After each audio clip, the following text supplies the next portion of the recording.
இந்த இடத்துல நிற்கிறத யானைமலை ஒத்தக்கடைனா நம்முடைய திராவிட மாடல் ஆட்சியிலும் சரி, திராவிட முன்னேற்ற கழகத்தினுடைய இயக்கத்திலும் சரி, ஒரு மறக்க முடியாத இடம் யானைமலை ஒத்தக்கடை. இந்த யானைமலை ஒத்தக்கடை தான் திருப்புமுனை மாநாடை இங்கே நடத்தியது.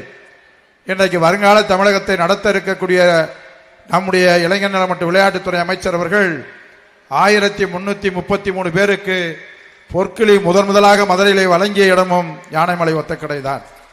இன்றைக்கு இந்த இடம் இன்றைக்கு 22,000க்கு மேற்பட்ட பயனாளிகளை வழங்கக்கூடிய இந்த அற்புதமான நிகழ்வையும் இந்த இடம் பெற்றிருக்கிறது. ஏதோ அரசு ஆட்சிக்கு வந்தோம், திட்டங்களை அறிவித்தோம் என்று இல்லாமல் எந்தெந்த திட்டத்தை அறிவித்திருக்கிறோமோ அத்தனை திட்டத்தையும் முழுமையாக இன்றைக்கு செயல்படுத்திக் கொண்டிருக்கிறார்கள் என்பதிலே எந்த மாற்றமும் இல்லை.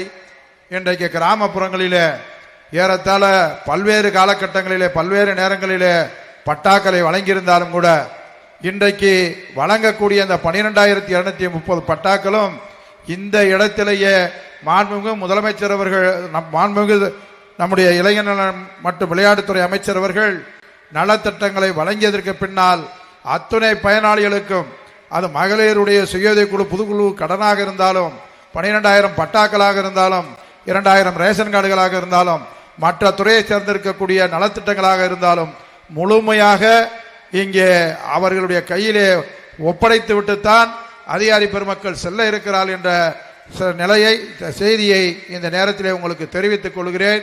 நிச்சயமாக தமிழ்நாட்டிலே திராவிட மாடல் ஆட்சி செய்து கொண்டிருக்கக்கூடிய நம்முடைய முதலமைச்சர் அவர்கள் என்னென்ன துறையின் மூலமாக மக்களுக்கு சேர வேண்டிய நன்மைகளை எல்லோரும் எல்லாம் பெற வேண்டும் என்ற அந்த உன்னத நோக்கத்தோடு இன்றைக்கு செயல்பட்டு கொண்டிருக்கிறார்.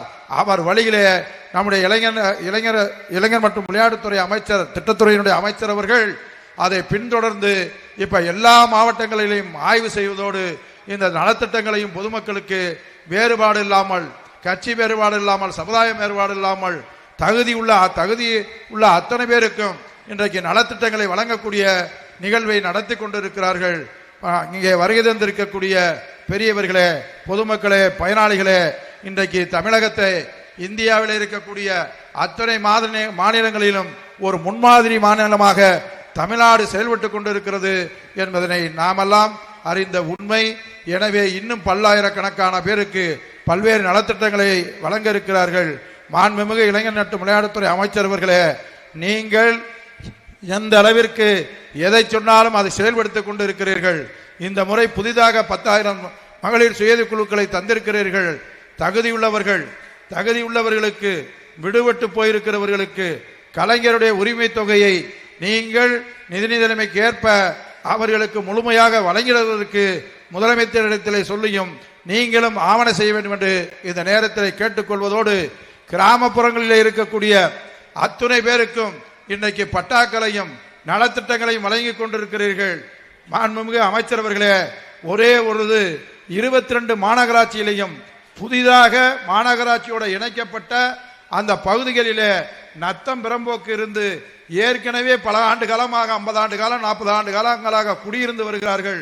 அவர்களுக்கும் விதிவிலக்கப்பட்டு பட்டா தருவதற்கு நீங்கள் ஆணை வழங்கிட உதவிட வேண்டும் என்று இந்த மதுரை மாநகராட்சியினுடைய மக்களுடைய சார்பிலே உங்களை அன்போடு கேட்டுக்கொள்கிறேன்.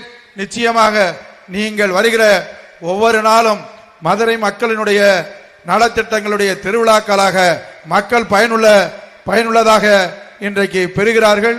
அப்படிப்பட்ட நிகழ்வுகள் தொடர்ந்து பல்வேறு மாவட்டங்களிலும் தமிழகம் முழுவதும் இந்த திட்டங்களை மேலும் மேலும் இதை விட அதிகமாக வழங்குவதற்கு அரசை முழுமையாக நீங்கள் செயல்பட்டு கொடுத்திருக்கிறீர்கள்.